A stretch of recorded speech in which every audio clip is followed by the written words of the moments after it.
Give me Vaughn. You mean Rick Vaughn? Oh my God, it's him. He's back. It's Wild Thing! Rick Wild Thing Vaughn. He matured a lot over the winter. Apparently, he's bathing now. Are you thinking about what you might have done differently? No, I was mostly thinking about your legs. The Wild Boys of Summer are here again. Charlie Sheen, Tom Berenger, Corbin Burnson. God. Major League 2, rated PG.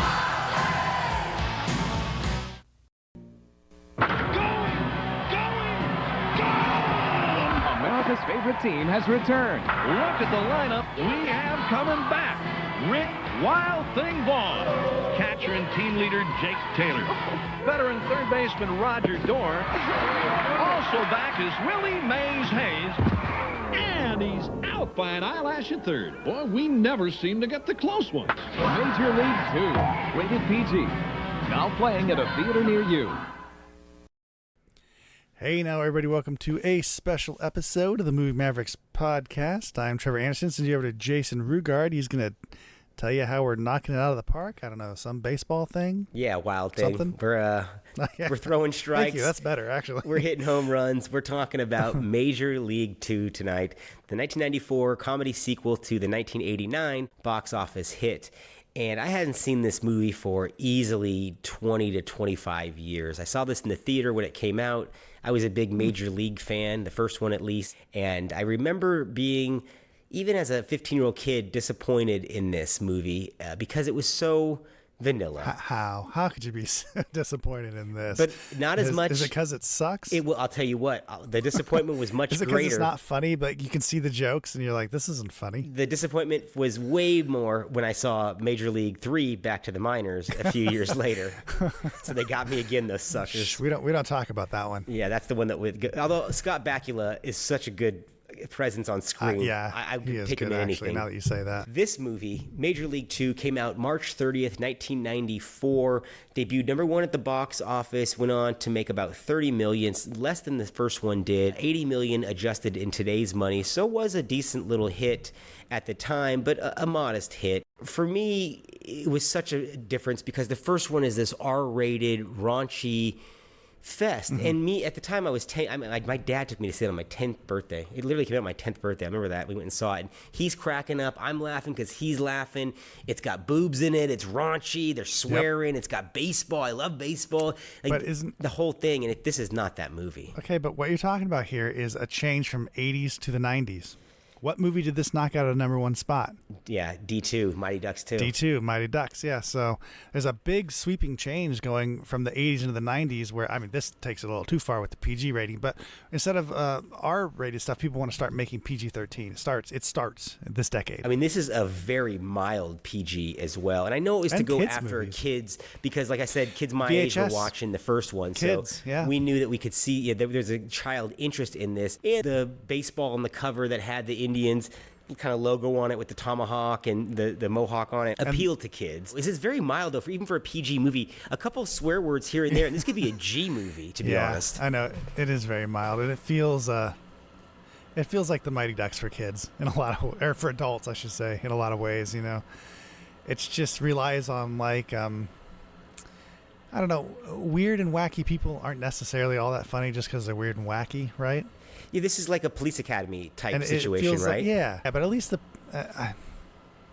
it's worse though. It's not as good. It's still not as good as a Police Academy. But yeah, it's just and it's poorly written too. I feel like the plot is just stupid. Where you're free. You're starting a new movie. You're free of the old owner, and then she comes back in. They resell to her, and all of a sudden she wants them to lose, but they're not losing. She doesn't really have like.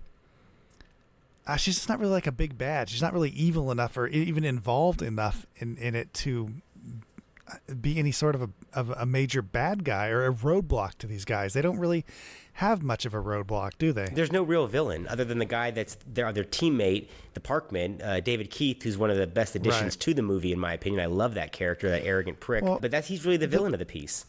The biggest, well, sure, but I mean, heart congestion, right? Is the biggest villain, really, right? Isn't it? But Let's takes be out honest. Vaughn here. Isn't that the major part of this movie? Yeah, where the heart attack, and then we're in the hospital. And we're gonna do this for you, you know. Well, this is Charlie Sheen's character, Ricky Vaughn, is having his Rocky 3 moment in this movie, right? Where he's getting the stardom is going to his head. He's doing commercials. He can't pronunciate, and then he realizes that his fan base has left him, and he needs to get the eye of the tiger again, if you will, right? I mean, I kind of agree and disagree, you know, a little bit with that, but you're right. Well, you know what this movie reminded me of the most out of sports sequels?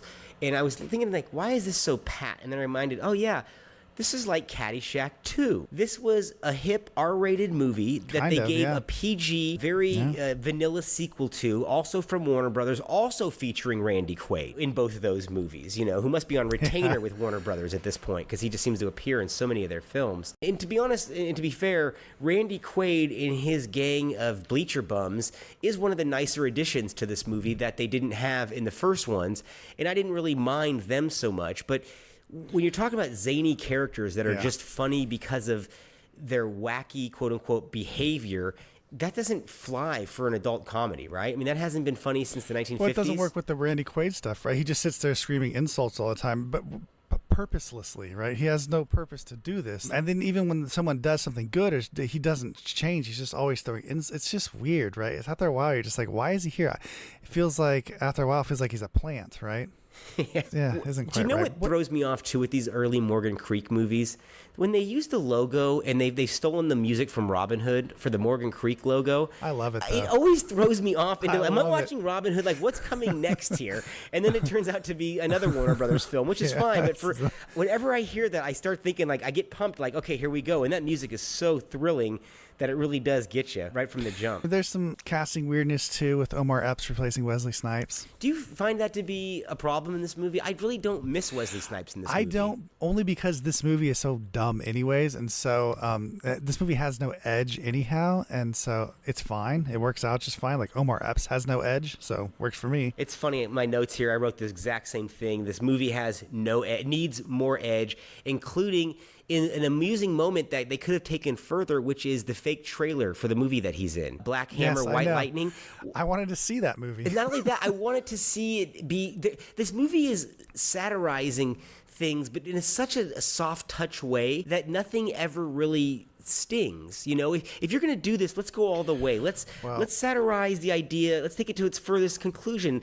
Lampoon the giveaways that they do at stadiums, the prices for concession, parking, salaries. There's all these different things they could have explored and kind of lampooned, and they go for the most obvious jokes all the time, and very few of them land. The best thing about this movie, of course, is the opening. And it's that Bob Uecker sports talk. You know, it's just invaluable. Like that guy is. Yeah.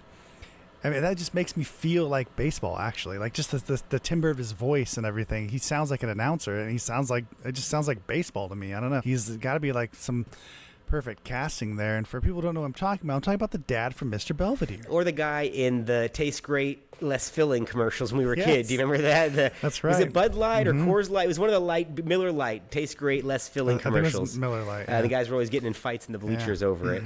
He's fantastic in this, as he was in the first one. He is one of the reasons to watch this movie. And without his narration in the beginning, he's filling in a lot of exposition that goes down very easily because of the manner that he's doing it with.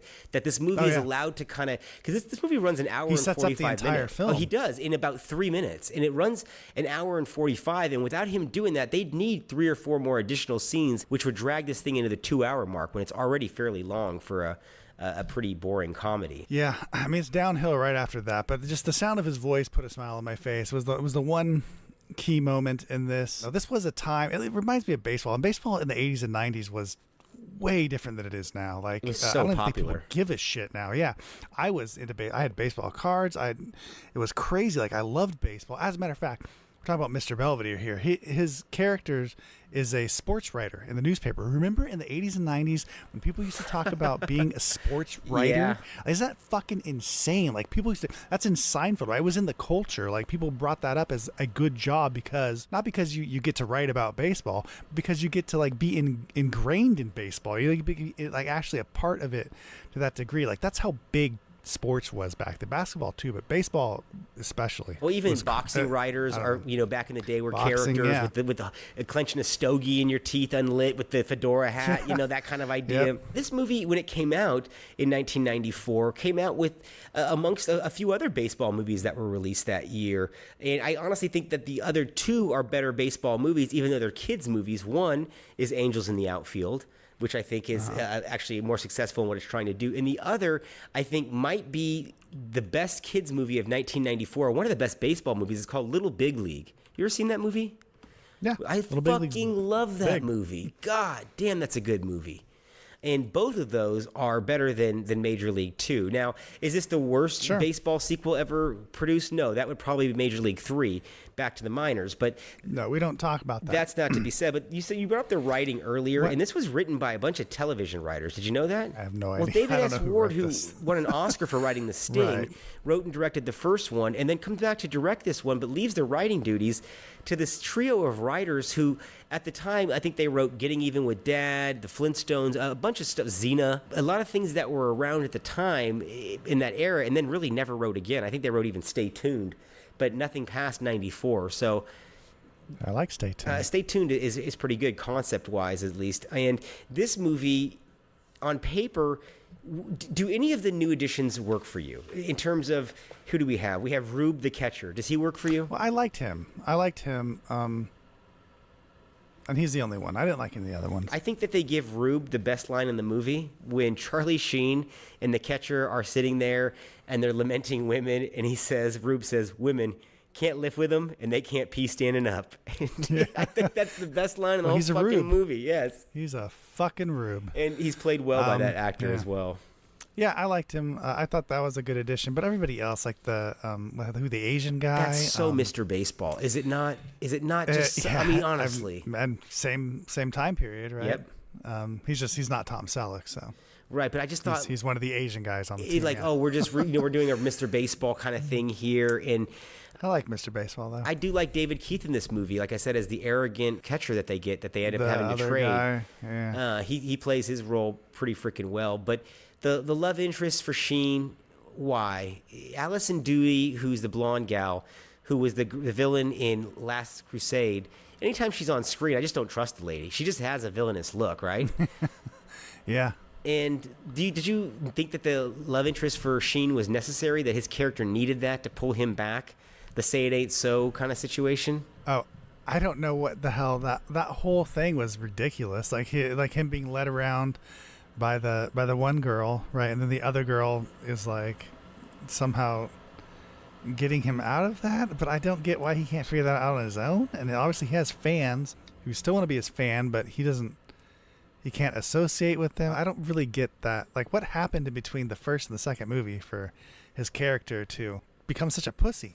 That's what I wanted to know, too. I mean, fame went to his head, they're trying to say, but it seems like it was more than just fame. It's personality change. That doesn't make sense. Yeah, wouldn't be fame. Fame would be the opposite direction of that, right? Like craziness, hedonistic. Like, it would be far more interesting to push him even further, right, and then pull him back from that, rather than push him all the way to the weenie side of this, where he's browbeaten by this girl who's just using him, and he just goes along with it for what reason? I don't even know what he gets out of it. She's his agent or manager, and she was getting him deals and endorsements, I think, because she was getting the clean cut look. But yeah, but they did a bad job of showing any of that, because like, what does he get out of that? I guess he shows up in a limo, but does he find that fun? Well, no. He almost never does he look happy. It's weird. I don't think it works. Well, I think Sheen himself doesn't look very happy in this movie.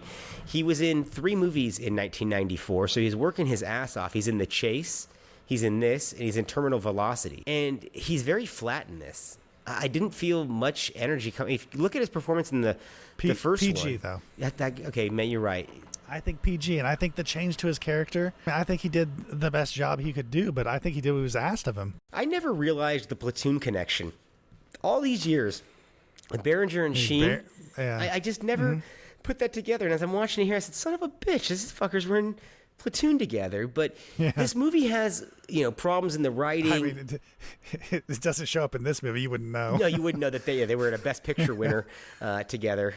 This movie has a problem too in just the baseball aspect. The fact of the Omar Epps. Uninteresting. Well, the Omar Epps character, right? His big problem in the movie is that he's trying to be a power hitter, and he's the leadoff guy, and your leadoff guy can't be a power hitter because you want him to get him on base and this and that.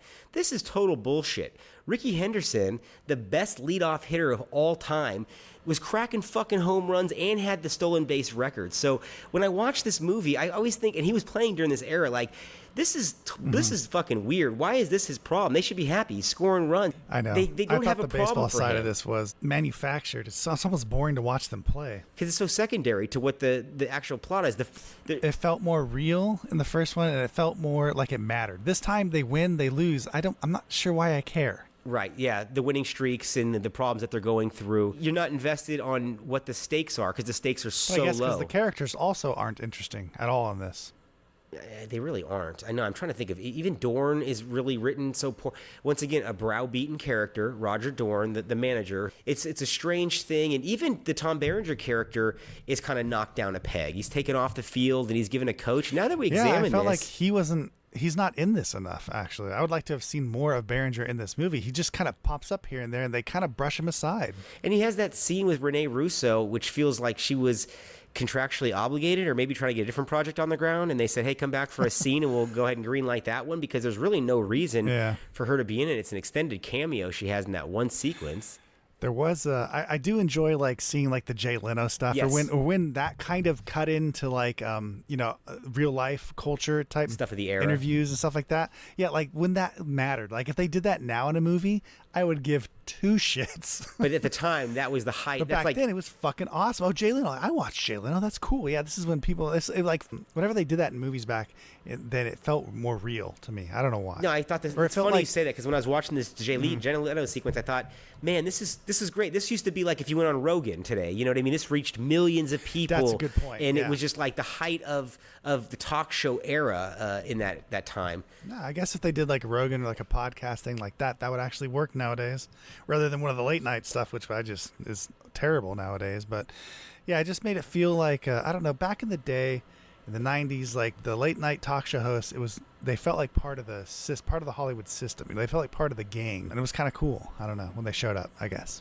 I just didn't agree with the problems that they gave the characters this time around, and that even though the team is doing, the team goes further in this movie in the end than they did in the first one. The first one, they just go to the playoffs, and now they're going to the World Series as this movie concludes. But there's nowhere else to go, right? They've written themselves into some corners here because. Well, did the let me ask you, did the locker room, like after they get into the fight, right? Did the locker room scene work for you, or did you just think it just kind of, to me, it felt like it just went through and happened, and then I get they have to play on. It fizzled.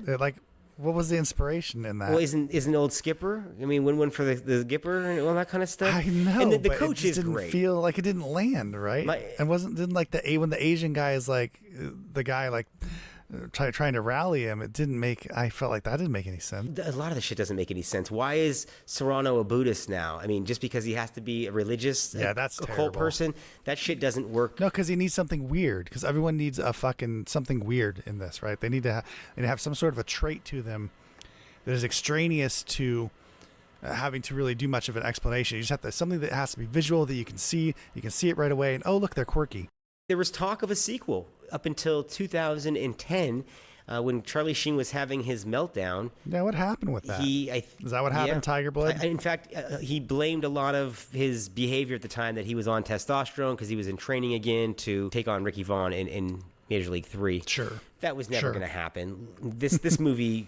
if this didn't put the nail in the coffin, the third one did, which the third one, I keep bragging on it, but it has no actual connection to the first two. It shouldn't even be a major league. The third one is more like those Fox TV follow-up movies like Revenge of the Nerds 4 and shit like that. Remember those that used to come out? Well, that has Booger. What are you talking about? So there is like a tenuous connection to their other ones? That's not tenuous. It's Booger. I fucking love Booger and Scott Bakula need to be in more films together, and I think maybe they'd get a pass. Booger and Bakula. Maybe. Or Bakula? Is that his name? Bakula? Scott Bakula? The guy from Quantum Leap. The good Quantum Leap, the original one. I mean, Nerds 4 is when Booger gets married, I'm pretty sure, isn't it? Is that the one? Is that the fourth one? I don't remember. I don't know. Listen, Booger's in all of them, okay? He's the through line. I was just watching Hostage for a Day. Did you ever seen this movie? It's a John Candy directed TV movie starring George Wendt. No, but I've been looking for it. Where'd you find It's that on YouTube. And not only is it on YouTube, it has its entirety plus the commercials. Someone directed that. John Who directed Candy. that? Oh, John Candy. Exactly. That's why I watched it. And the fucking commercials are classic era, like the Noxzema girl is in the shit. You know what I mean? I have Rebecca to watch it. Gayheart. Ooh, yeah. Love the Rebecca commercials Gayheart. for like Sunny D. You know what I mean? Got the mom's got Hell purple yeah. stuff. Got all this. Now I'm watching it. And Nah, that's on YouTube. it has That's a happening. bumper for Revenge of the Nerds on coming to Fox. It's fantastic. I mean, that's how I watched. I think really all the Revenge of the Nerds I saw on HBO or cable on TV Yeah, somewhere. I did too. Yeah. I mean, they used to play part 2 quite often on regular cable TV, like Channel 44 up here, Cable 12. Look at them coconuts. Back in the day, dude, the song. That was a good joke when you were like really young. That was a Back pretty to good Paradise joke. by That's solid. 38 Special, whenever that comes on, Hell I yeah. still think of Revenge of the Nerds 2, Nerds in Paradise. I still can see the cardboard cutout in the theater lobby of that movie where the hand was waving back and Lewis's hand was waving. I remember that shit. Classic. And so let's take a quick break and listen to Siskel and Ebert's review of Major League 2. Here. When we come back, it's a new season with more big league troubles in the baseball film Major League 2. Players from Cuba and Japan get into a linguistic and religious argument in Major League 2, which is a sequel to the 1989 hit about the most disorganized team in baseball, which in this case is supposed to be the Cleveland Indians. Now it's the start of the next season for the Indians, and Coach Tom Berenger is having trouble with big egos and small talents. The pitcher there was Charlie Sheen, known as Wild Thing. He was broken up with last season's girlfriend, Michelle Burke, but now she has a job which apparently consists of bringing needy kids to the ballpark every single day. The best thing in the movie is the relationship between the alcoholic sportscaster, played by Bob Uecker, and his timid sidekick, Skip Grapera. Major League 2 is Major League boring. What we have here basically is the side of a group of actors and filmmakers who have been well paid to recycle a hit and are going through the motions without a single new inspiration. This movie doesn't even try to be informed and insightful about sports. It's just a collection of a bunch of weirdos and losers who very predictably get their act together just in time for the prefabricated ending. Boy, looking at this movie was like one of those forgotten oldies shows, you know. Why were these oldies forgotten? Because there was a good reason. You know, it's just the same complaint I had with Beverly Hillbillies. They didn't try. No. They didn't, you know, you could have turned, there's so many young people that want to write scripts in Hollywood. You could have farmed this out for nothing. You could have said, for $500, I want you to write me a new scene with the Charlie Sheen character. Yeah. And you could have had 12 people handle it like that and would have done it just to get a screen credit or even associate themselves with the picture in some way. Anyone who watches a baseball game on television twice a year knows more about baseball than this movie gives the audience credit for. That's what disgusted me. It's just, it's a generic movie. It could have been about any sport. That's true. All right, they're right in line with what we were saying. You know, they're not loving this film. And I mean, did you love the first one? Were you a big fan of the first one? Were you? I like the first one a lot. Yeah, I think the first one is definitely worth watching. It's a comedy that is a major comedy of the time period, really, of the 80s and 90s. I think I always think of Major League as, especially if you're gonna go video rental, right? Oh, it's huge back in that era, yeah. That was in every single video rental store. It was huge. Had that. That was one of the, big hit. Yes. One of my favorite guys in the whole movie, I gotta say, is the coach. I mean, Lou is fucking great, and that actor has been popping up in a lot of movies that I've been watching recently. He popped up in Cabin Boy. He popped up in Revenge, the Tony Scott film that we were talking about earlier. He's popped up in a lot of stuff, but his most iconic role, he'll always be the manager of the Cleveland Indians. And in the first one, he's got a line that my dad always references, and he says, "Let's give him a nice big shitburger to eat," you know. And the term shitburger, I mean, I've never it made me laugh at 10. It still makes me laugh today. And it's those moments are so not in this movie because this started a trend to me that continues on to even the Replacements, where you get these sports movies that are so neutered, for lack of a better word. I know. I was going to bring up the Replacements in comparison to this as well.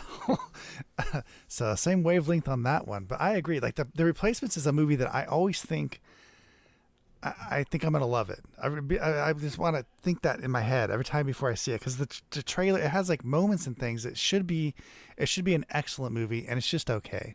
I think it started off as a major league, in football, and then through the process Well, it was of originally writing, supposed to be rated R. Yeah, was it not? and I think it just got. I think there was something like that, and it got.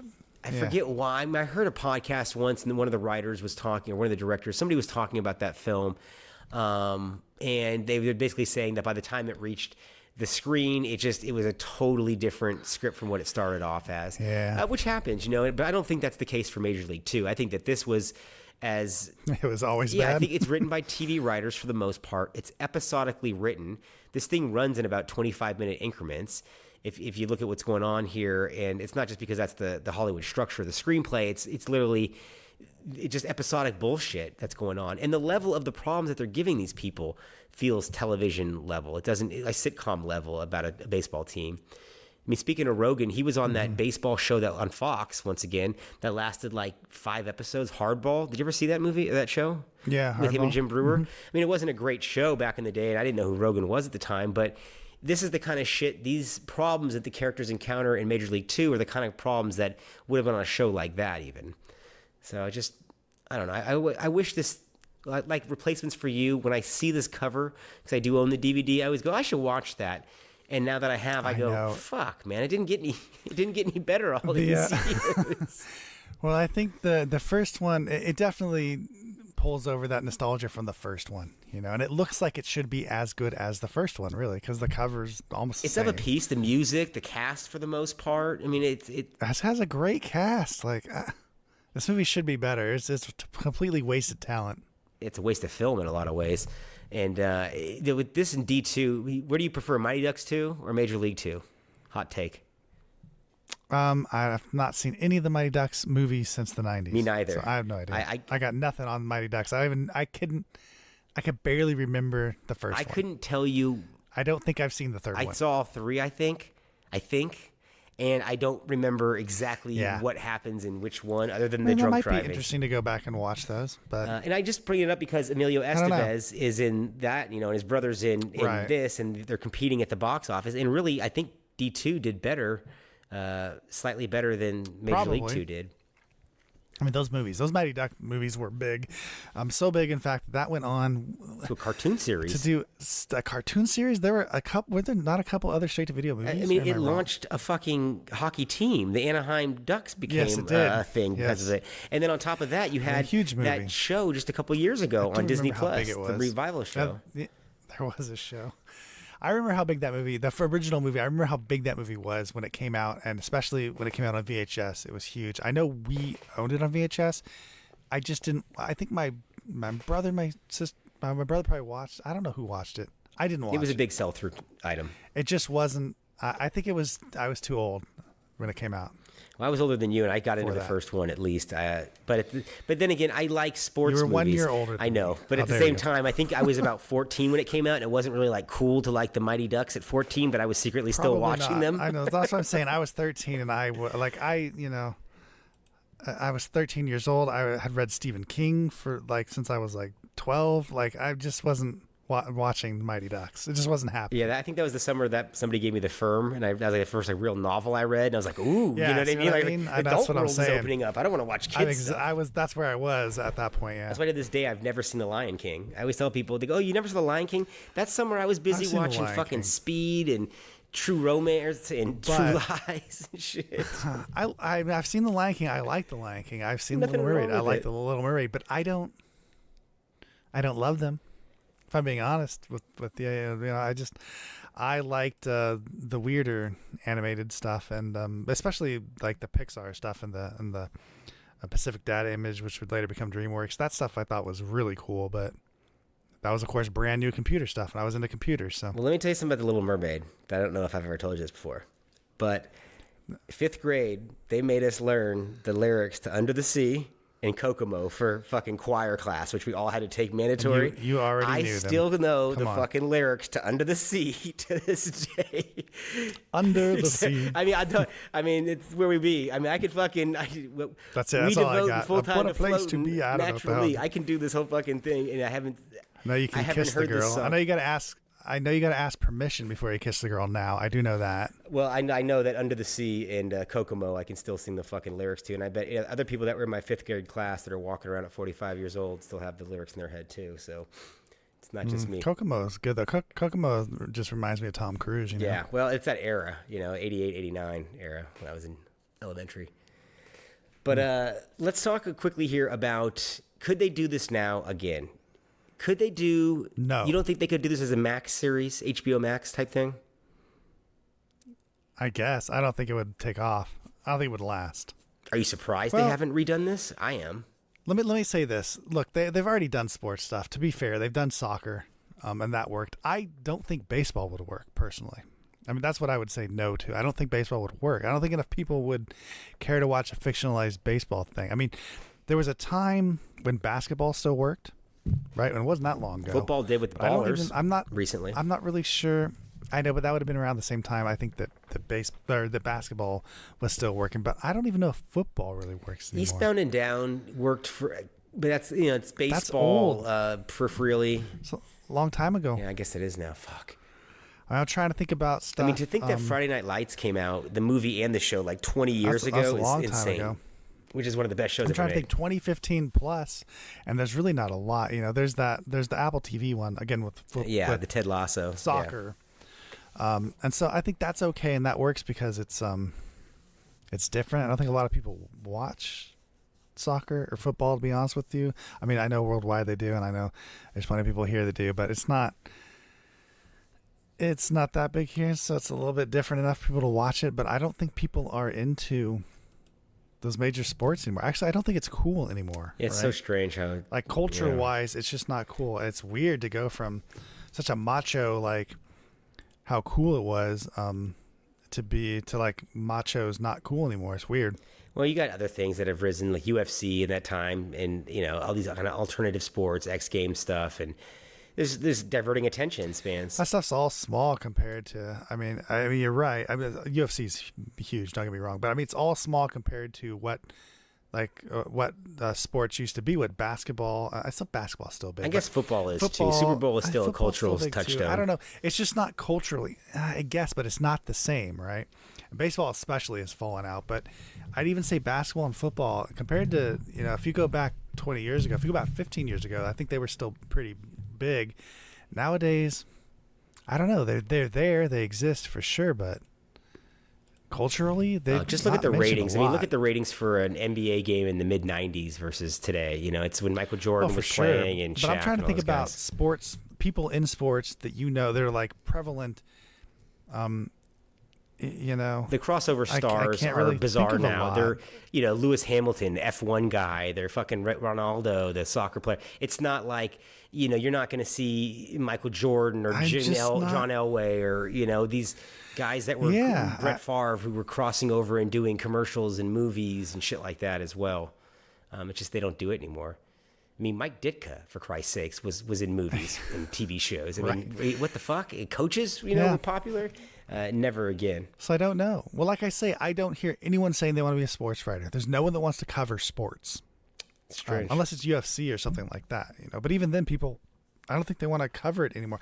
I feel like people are they want to get less involved in that stuff. They might watch it, but it's like passive, way more than it was back then. You used to get into it. Like, people don't even own cars. Well, there's massive podcasts. There's Pat McAfee, and there's other guys that are, Shannon Sharp, and they do sports-oriented stuff. But that's more passive, it feels like to me. Podcasts are, I mean, people don't want to do that, right? Like, people wanted to be actively involved. Well, you were the beat writer for that team. Somehow, even on the outside of that, somehow people would go. Like, it was important to go watch the team, right? It was important to go to actually be a part of that team. And that still exists. I'm not saying that doesn't exist. I'm saying it exists way less. Well, I mean, that's another area too where this movie is missing out. Is where is the writer that's writing about this? And they have the announcer, but what about giving Euchre kind of a problem in this movie and giving him somebody to work off of? And although I do like his buddy who says, that broadcasting school really paid off, Monty. When he has the one line, he asks him, how's it going? He goes, good. Yeah, broadcast. Great drop in, Monty. You're doing a great fucking job. He's so exasperated the whole time. I don't know. This is really unsuccessful as a sequel to me. was a little upset that when I'm watching it as it's falling apart, because in my mind I knew it wasn't high up on my list of favorites, but I thought it would be a fun throwback to look at.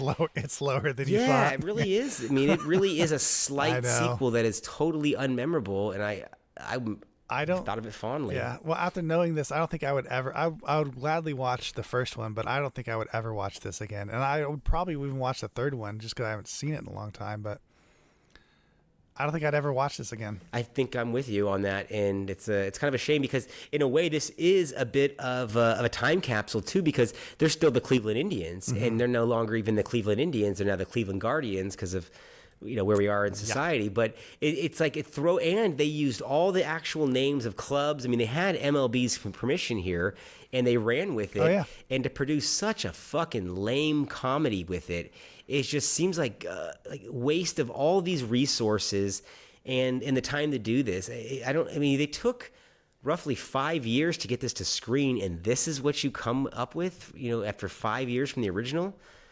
It was undercooked all the way through, in my opinion, and boring visually too. There's nothing that stands out here. Is there any shot that caught your eye at all?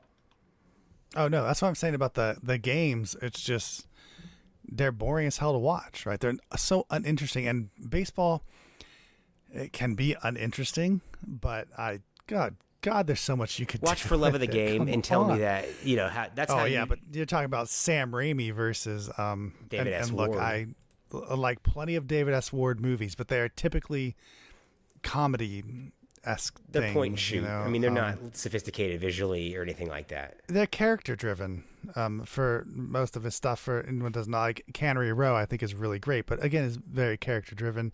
Obviously, Major League, King Ralph. We're talking like Down Periscope, which I might be the only one that likes that movie, but I like that movie. Come on, when the chef farts.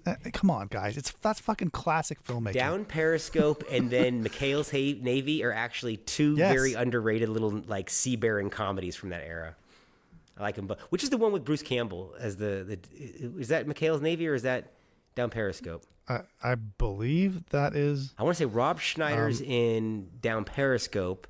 Yes, that's correct. I think Bruce Campbell's in that one too. Bruce Campbell, Tim Curry and Tom Arnold are McHale's Navy. Yeah. I don't know. I mean, that's an era when they were given Tom Arnold I don't think he's movies. in. I don't know. I don't remember him being in Down Periscope. He's definitely in one of the two. It must be McHale's Navy then, as the cook. I want to say as the chef. Yeah, but I mean, I think you're right. But I think it's McHale's Navy because there's a big fat guy. You're right. I think it's John Panetta is right? the Down Periscope guy. So who well, this is the wrong McHale's Navy. I'm looking for the fucking movie. Yeah, the good one. Yeah, not the Ernest Borgnine one. Yeah, I think Ernest Borgnine is in the fucking movie too as a throwback. I know, but we're talking Tom Arnold here. Let's see. Yeah, Bruce Campbell. Okay, he is in that one. So he's in McHale's. And I think John Panetta is the guy in Down Periscope. Is that? I think it is, isn't it? I don't know. I don't know. I'd have to look that up. Screw it. I don't remember. It's a big fat guy. Anyhow, it's hysterical. It really is. It's great film. Great VHS rentals. I mean, those were classic VHS rentals. In the liquor store in our hometown used to do VHS rentals. They had like 10 or 15 movies, and they had Down Periscope. And I rented it from there like twice over the years. It threw me off that they had Down Periscope in there. What the fuck is? It was like the one comedy they had. Actually, they had that in Liar Liar. I'll never forget that. But at least Down Periscope did what Major League 2 was unable to do, which was to take the group of misfits, the underdogs, and make them heroes, right? And Major League 2 just doesn't do that. I mean, it walks through the steps of it, but it's very unsuccessful. Shit, now you make me want to watch Down Periscope or even Sergeant Bilko, that whole era of those kind of comedies. I forgot about Sergeant Bilko. Like those kind of naval or military-themed comedy, Major Payne. I saw Major Payne not too long ago. I did like that. I was reading about watching that because I hadn't seen that in years. But all these movies we're bringing up are fondly remembered, and now I'm afraid to watch them and think that they're not as good as I had recalled because of what just happened. Major Payne's pretty good still. It holds up, I thought, anyways. But because Blank Man was not. I know, but I still any of that era movie, I want to love. I'll say bad things about it, but I don't mean them. Take me back, baby. I love you. I can change them. I can change it. Next time I watch it, I can You change sound like it. Charlie Sheen. I can change, man. I can change. I can do this. Although it is fun to see Charlie Sheen in prime Charlie Sheen mode in this movie, and he really is at the height of his popularity, I'd say, during this era. And it goes all downhill from. Although I think The Arrival is really good, which comes a couple years after this, and pretty much after that. I mean, The Shadow Conspiracy was a quick downfall. The Arrival is an odd movie that. Well, first of all, I think for the X-Files, but what a weird movie that everyone likes. I know, right? And no one knows about that movie. No one in today's world, that movie is unknown. And it tanked when it came out. That movie was. It did, but that movie was a fucking sleeper hit. Yeah, a sleeper hit. I mean, good God, on DVD, that thing was like huge. That thing must have lasted for fucking ever because everyone. I think the thing about that, like my mom liked that movie, so that's always reminded me of that. Oh, this was like the start of like Sci-Fi Channel and like you had X-Files. You had that stuff that was scary, but it wasn't really scary. And Aliens were in that era. Species was the same type of thing. Wow, Species is a little, I think that's not for the mom. Species isn't for the moms. The Arrival 2 was even a Sci-Fi original channel production, I want to say. I think it was. I mean, you might be right about that, but it was just an interesting time period, I guess I would just say. I don't know. Yeah, there's a lot of weird shit that happened. And to think that the year before this, Sheen's doing Hot Shots Part 2. It's like... Which is great. A real God, comedy Hot Shots movie. Movies are amazing. Those, and then you had Emilio Estevez doing The Loaded Weapon. I mean, come on. These guys were, man, hard hitters, both of them. I agree. I mean, fuck, Together, Men at Work, let's not overlook that. That's another great little fucking flick. I know. We could go through... God, I could go through the entire filmography of both these guys and just have plenty of great movies I'll to say watch. this, for Overlooked, because we were talking about overlooked movies before we got on the air. Overlooked in the Emilio Estevez catalog is Wisdom, a 1986 movie that he directed with Demi Moore. And the overlooked movie in Sheen's catalog is Cadence, that Martin Sheen directed in 1990 with him and Lawrence Fishburne. Fucking great movie. Both of those are great little flicks. If you get a chance to watch either, I highly recommend it. I would have thought you would have said The Rookie. I do like The Rookie, but I think I got to give Cadence more. The Rookie's more high profile. People have seen it more. I was just going to say that. I'll give you for what you're judging on. Yeah. The Rookie to me was great, but I always felt like Tom Cruise should have been in that role. That it should have been Clinton Cruise. I always thought that would have been better casting. They were...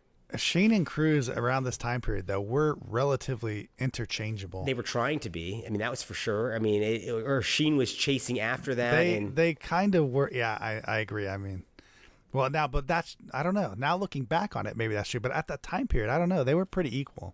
I just think that Sheen had a lot more. Well, I guess because he'd worked with Oliver Stone, he had kind of that rub, that glow. They were both cool guys. Yeah, they both could really act. They were both. They were in big hits and highly talented. Working with big directors and stuff.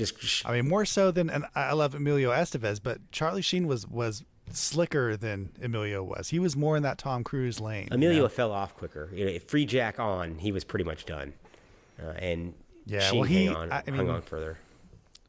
Let's be honest. Emilio's looks. They betrayed him after a while. I'm not trying to. Yeah, I don't know how to say it nicely, but he didn't look. But Emilio's been in fucking classics too. I mean, Young Guns, Repo Man. There's great movies. Judgment Night is fucking fantastic. All kinds of great movies, and for people who haven't seen Judgment Night, watch that movie. That was a great VHS rental back in the day. And it's Jeremy Piven doing Ari Emanuel before fucking Ari. Yes, Ari it Gold. is. Well, it's like it reminds me. When I think about. What's the one there? The Hangover. Isn't that like the serious Hangover? Yes, or Very Bad Things. Right? It's the same idea. Yes, or Very Bad Things, but like a serious version of that. Judgment Night's got a great soundtrack too, but no, that's a fucking very underrated movie. That is. Yes, and that was but that soundtrack is very so of the time, the rock, like a melding of heavy metal and like rap. Ice-T and Dinosaur Jr. mean, that stuff can't. Yeah, that definitely can't exist nowadays. That doesn't even make sense probably to most people nowadays. I don't even know what those two things are. That was some sort of marketing execs. Like, I got an idea here. We'll get the rap and the rock, because they got Everlast from hip hop in there. We got this guy. But that's gonna wrap up Major League 2, our episode on the look back to the sequel to 1989's Major League. Unfortunately, did not hit a home run for Trevor and I, but I'm glad I went back and looked at it just because it's, a bad movie from the 90s is still better than a bad movie from today, in my opinion. What do you think about that? Yeah, I mean, I'd agree. This is better.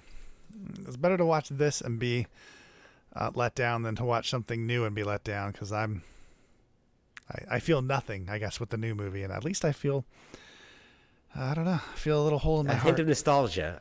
But I feel something, you know. Yeah, even the music to this is so pleasant that it's just. Oh yeah, like I say, just just watching the opening of this with Bob Uecker just speaking was just like, oh my God, this is like I'm in home.